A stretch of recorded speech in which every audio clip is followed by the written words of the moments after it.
আসসালামু আলাইকুম। এখন শুনবেন সংবাদ শিরোনাম। রাজধানীর অধিকাংশ পাম্পেই তেলের সরবরাহ ঘাটতি। জ্বালানির আশায় ফিলিং স্টেশনগুলোতে দীর্ঘ লাইন, পর্যাপ্ত মজুদ আছে জানালেন মন্ত্রী। বেলায় প্রধানমন্ত্রী তারেক রহমানের সাথে IMF প্রতিনিধি দলের বৈঠক, অর্থনৈতিক সংস্কার, ঋণের কিস্তি ও শর্ত নিয়ে আলোচনা। জিজ্ঞাসাবাদের জন্য দিল্লি নেওয়া হয়েছে হাদি হত্যার প্রধান দুই সন্দেহভাজন ফয়সাল ও আলমগীরকে।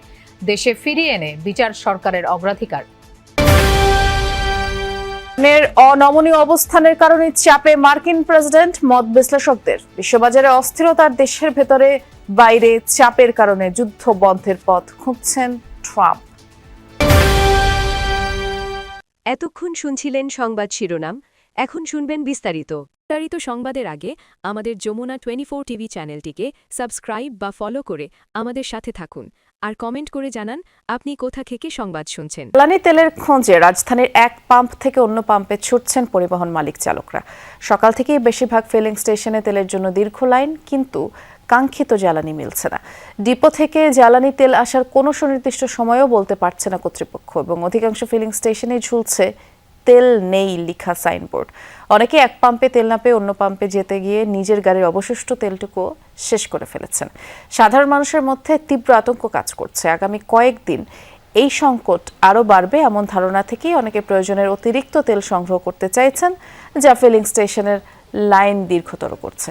ঈদের ছুটিতে ব্যাংক এবং ডিপো বন্ধ থাকায় পেমেন্ট জটিলতায় সাময়িক সংকট তৈরি হয়। তবে পাম্প কর্তৃপক্ষ বলছে, ব্যাংকিং কার্যক্রম আজ স্বাভাবিক হলেও মূল সমস্যা চাহিদায় দেখা দিয়েছে। আর পাম্প মালিকদের দাবি, মানুষ প্রয়োজনের চেয়ে বেশি জ্বালানি তেল নিচ্ছে, তাই স্টক দ্রুত ফুরিয়ে যাচ্ছে।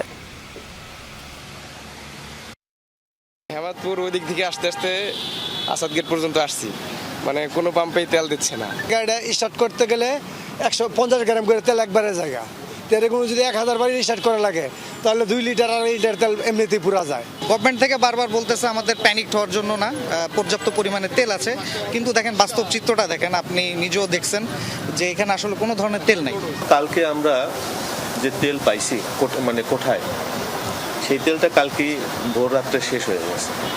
তো এখন আবার তেল আনার জন্য আমরা পাঠাইছি, তো তেল আসলে সেটা আমরা আবার চালু করতে পারবো। তেল পাওয়ার কথা যেটি বলছেন, প্রয়োজনটা তো আসলে আপেক্ষিক। এখানে ইস্যু হচ্ছে দুই রকমের। সেটি হচ্ছে এক, সরবরাহ ঘাটতি যেটি ডিপোর থেকে, আরেক হচ্ছে প্যানিক বাইং, যেটি হচ্ছে মানুষজন প্যানিক করে তারা তেল নিচ্ছেন, এবং সেখানে তারা তাদের যে প্রয়োজনটা, সেই প্রয়োজনটা এখন তারা বেশি অনুভব করছেন। কেন বেশি অনুভব করছেন? কারণ তাদের মধ্যে একটা কনফিউশন কাজ করছে, সেটা হচ্ছে যে হয় তেলের দাম বাড়তে পারে। মহাসচিবালয়ে প্রধানমন্ত্রী তারেক রহমানের সাথে বৈঠক করেছেন IMF প্রতিনিধি দল। এ সময় দেশের অর্থনৈতিক পরিস্থিতি এবং IMF এর ঋণের কিস্তি ও শর্ত নিয়ে আলোচনা করেন তারা। বৈঠকে অর্থনৈতিক সংস্কার ও ভবিষ্যৎ সহযোগিতা নিয়েও আলোচনা হয়। আন্তর্জাতিক মুদ্রা তহবিলের এশিয়া ও প্যাসিফিক বিভাগের পরিচালক কৃষ্ণ শ্রীনিবাসন IMF এর প্রতিনিধি দলের নেতৃত্ব দেন। বৈঠকে উপস্থিত ছিলেন অর্থমন্ত্রী আমির খসরু মাহমুদ চৌধুরী, অর্থ উপদেষ্টা রাশেদ আল মাহমুদ তিতুমির, এছাড়া অর্থ সচিব ডক্টর মোহাম্মদ খায়রুজ্জামান মজুমদার সহ ঊর্ধ্বতন কর্মকর্তারাও আলোচনায় অংশ নেন। বৈঠকে মধ্যপ্রাচ্য পরিস্থিতি এবং বৈশ্বিক অর্থনীতি নিয়েও আলোচনা হয়। এ সময় জ্বালানি পরিস্থিতি নিয়েও তারা কথা বলেন। বৈঠক শেষে অর্থমন্ত্রী জানান, IMF এর ঋণ ছাড়ের বিষয়ে এপ্রিলে ওয়াশিংটনে বৈঠকে বিস্তারিত আলোচনা হবে। ব্যাংকিং সেক্টর তো অত্যন্ত খুবই খারাপ অবস্থায় আছে, শেয়ার বাজার খুবই খারাপ অবস্থায় আছে, তারপরে ট্যাক্স জিডিপি অবস্থা খুবই কঠিন।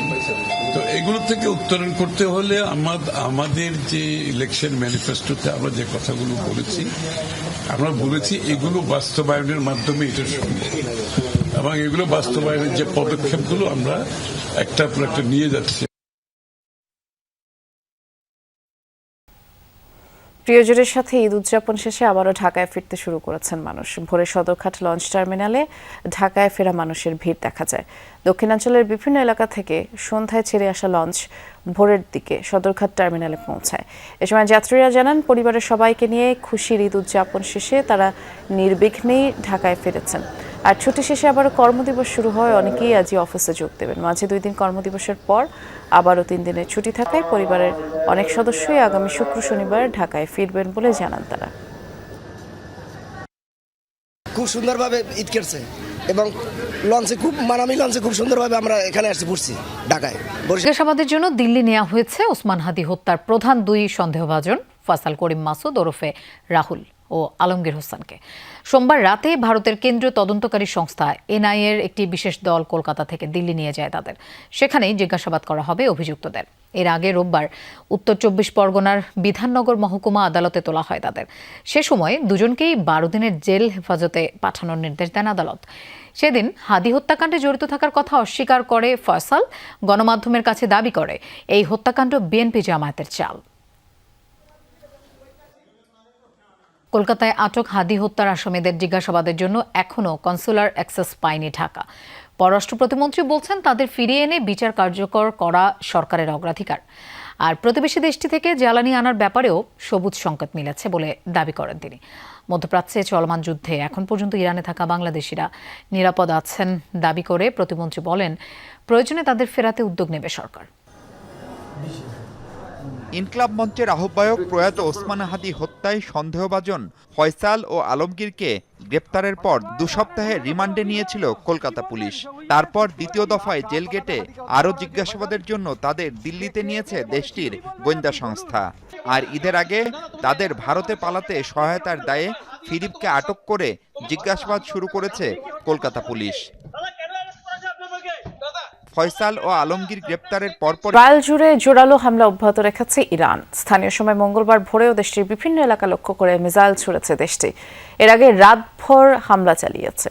লক্ষ্য বানানো হয়েছে হাইফার বেশ কয়েকটি স্থান। ক্ষয়ক্ষতির খবরও পাওয়া গেছে। এছাড়া কুয়েত, সৌদি আরবেও হামলা চালিয়েছে IRGC। এদিকে ইরান জুড়ে তাণ্ডব অব্যাহত রেখেছে ইসরায়েল যুক্তরাষ্ট্র যৌথ বাহিনী। তেহরানে বেসামরিকদের লক্ষ্য করে হামলার অভিযোগ IDF-এর বিরুদ্ধে। ইরানের জ্বালানি স্থাপনায়ও হামলা হয়েছে বলে জানিয়েছে ইরানি সংবাদ সংস্থা ফার্স নিউজ। যুদ্ধ শুরুর পর ইরান জুড়ে এ পর্যন্ত 9,000-এর বেশি স্থাপনায় হামলার দাবি করেছে যুক্তরাষ্ট্র।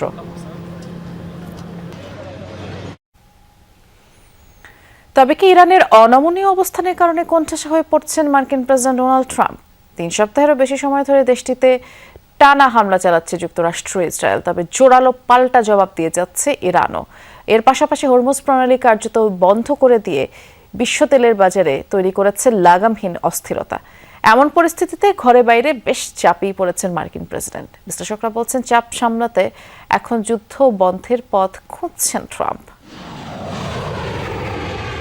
গত 28 ফেব্রুয়ারি ইরানে হামলা চালিয়ে যে যুদ্ধ শুরু করেছিল ইসরায়েল যুক্তরাষ্ট্র, তা সময়ের সাথে সাথে ক্রমেই আরও ভয়াবহ হয়েছে। শক্তির ব্যবধান অসম হলেও ইরান এখন পর্যন্ত অদম্য।